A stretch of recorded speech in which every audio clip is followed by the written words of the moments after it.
Okay, so today I'm going to explain what I did to make this car turbo. As you can see, it's still working. It's been a couple of weeks, right? Since I've been driving like it. 1 week. Oh, okay. So yeah, it still works. No issues with it. I mean, yet, since it is an eBay turbo, but I'm already planning on getting a actual Garrett 2560. What? That's for something else, bro. And I guess let's get started. I'm actually gonna get my key and just turn it on in order for you to see the gauges. So I'll start here. So basically what I'm doing here is allocating the money that I had. So my budget was around $2,500, which is pretty low for a turbo build, but you know, I made it work. And what you're gonna do is basically spend money on the stuff that really matters. And the first thing that I will talk about is the Power FC. And one of the things that people get wrong about this is that they try to cheap out on, you know, ECUs. They try to get piggybacks, or they try to hack their actual ECU, and usually that doesn't end well. And yeah, so yeah, just don't cheap out on the ECU. I got the Power FC, and this is a 1ZZ version, and I can go ahead and show you.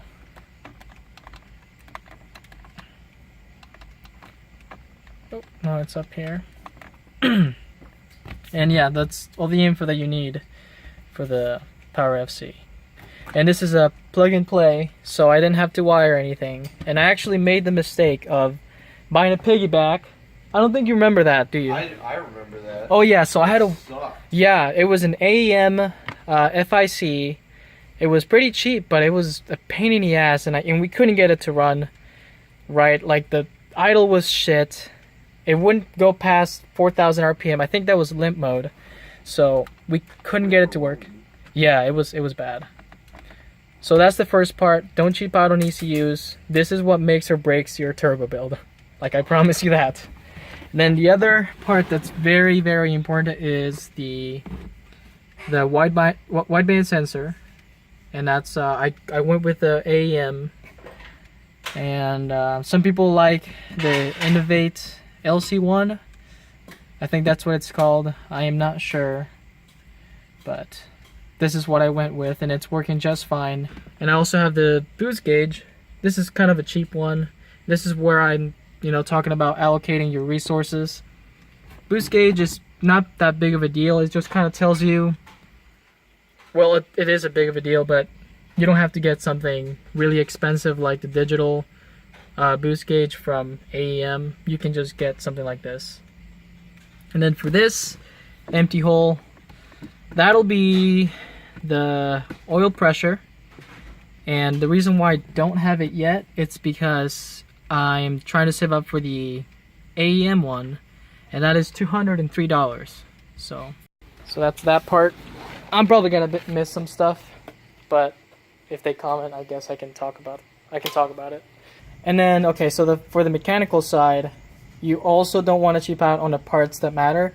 And I know, I can already feel it. People are gonna say, then why the fuck did you know, cheap out on the turbo? And my reasoning behind it is that it's not really the turbo's fault, it is the tuning's fault. So basically the reason why engines break and turbos break is because of the tuning. You know, having a very lean condition can also damage turbos, and that's due to tuning. And another thing that's a bad deal with turbos is not having balanced. And you know, I didn't really balance it, but I checked that there were balancing marks. I'm not sure if you can see it. It's somewhere. There's a balancing mark. So that's good on that. Wait, it was balanced? Yeah, it was balanced. Nice. So Right, I'm surprised it was. Give me the...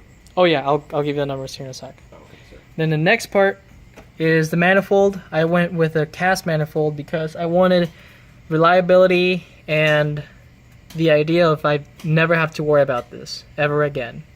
With a stainless steel manifold, you run the risk of, you know, having the welds break off, you know, around the flange.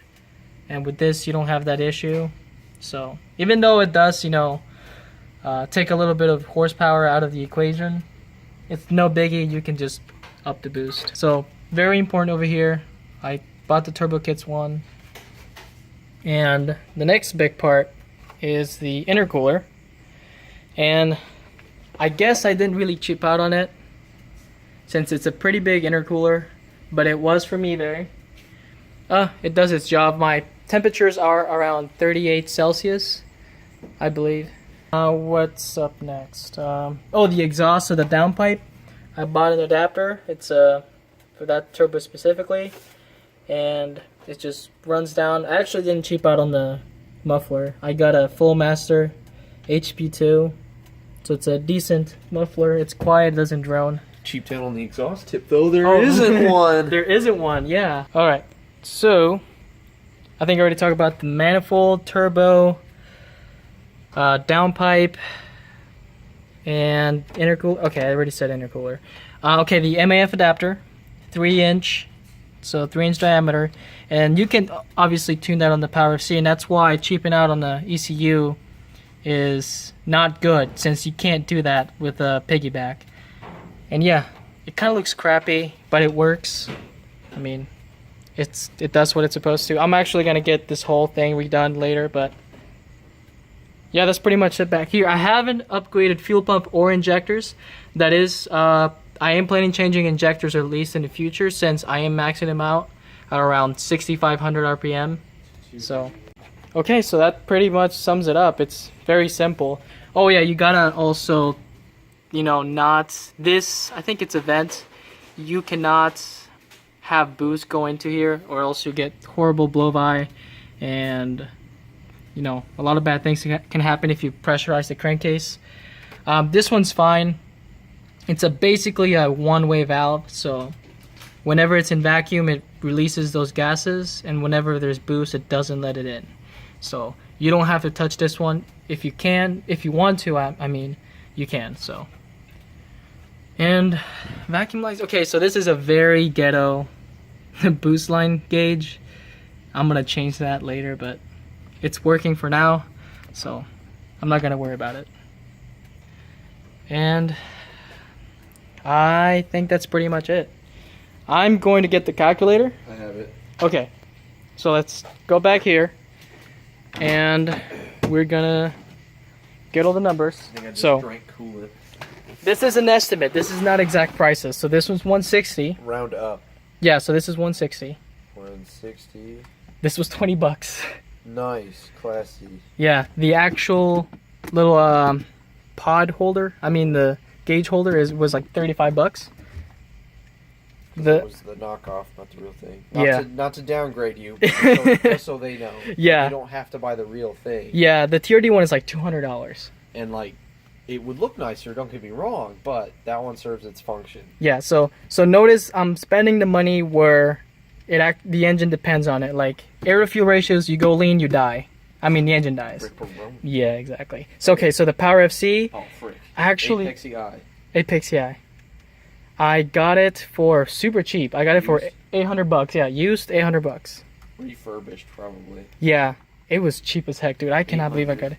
I cannot believe I got it for 800. Turn off your key. Just oh yeah, so I don't wreck the battery. Okay. I'd rather not give you a jump. Yeah, so that's pretty much it on there. I'm probably gonna get flamed for this, but I didn't buy the software, so I tuned it all on the Commander. In the what? I did it all there. Like I tuned it all in the Commander. Oh, I didn't yeah. actually did it on the computer. Works. So okay. That's just the slow way. Yeah, It still works. it sucks, but it We works. can get the software later, especially Yeah. when I get one for my MR2. Oh, and that never happens. Yeah, and knock readings were very low. They're like mid-20s. The manifold was $300. Yep. The turbo, with all its fittings and shit. And the adapter. Yeah. Actually, no adapter in this one. No, the adapter between the exhaust and the turbo. Oh, yeah. So, turbo was $150. Uh-huh. The adapter was $60. Dang. Yeah. This little adapter, the thing for the filter was $40 because it came with this one over here too. Oh, okay. What you needed. Yeah. Oil lines in total was $80. Intercooler was $100. And the whole exhaust system, the downpipe, it was, I think it was $200. How much did it cost at the muffler store to get your muffler put on? Oh, $100. And all this stuff you see, all the piping and adapter, that was just around $120 doing all that stuff. Intercooler mount DIY. Oh yeah, that was DIY, so I didn't spend any money on that. Well, we're gonna write what price materials. For materials like $20. $20. So that's I did all the tuning myself, so I saved a fuckload. Should we add mods you already did? No. Like the little breather right Oh there? yeah, that breather, that's actually turbo related. That was $20. 20 plus our weight reduction, actually weight gaining fuel caps, TRD. Oh yeah. 20. Yeah, that was $20. And put that in the optional section, but I'm gonna put it on. Oh, here. and miscellaneous. I actually added all this up for like little bolts, gaskets, anything that's I can't think right now, but I already added it. Is something supposed to be attached here? No, that can't see boost. If it did, it would. Do you need to get another breather for it? Maybe. I'll do it later. Plus 20. Yeah. So, and actually for the miscellaneous, we haven't added that. That was around $250. Whoa. Seriously. Okay. Dang, dude. So you are just short of buying a 2ZZ swap. Yeah. So actually, I'm getting more power than the 2ZZ for less. Barely less, $5 less. Actually, but you have to buy headers and all that other stuff. Oh yeah, stuff I don't think about because my car's it's the same engine. Yeah. For the MR2, you actually have to buy a mount, and so I'm not saying don't get the 2CZ. There's different reasons why you get each one. Yes, exactly. So I'm not bashing on the 2CZ. I'm not saying it's not better. Is freaking awesome. Yeah, it's great, but it's just on preference and on budget. I was able to do it for very cheap, but maybe you won't be able to do it for very cheap. And the 2ZZ is probably the way to go since it's technically more reliable than this. But this is freaking fun as hell. Like, I love driving this every day. And yes, this is my daily, so. Is there anything else? No, that's pretty much it. We'll just say fresh oil plus 20. Oh yeah, we need to get fresh oil. So we're at $2,515. Yeah. Alright, so we're back. Damn it. At the house. Coming out of my house. And yeah, so if you have any questions, go ahead and comment. But again, I'm gonna emphasize this. It's possible to do it for cheap and not break your car, especially if you do it right and if you do the right research.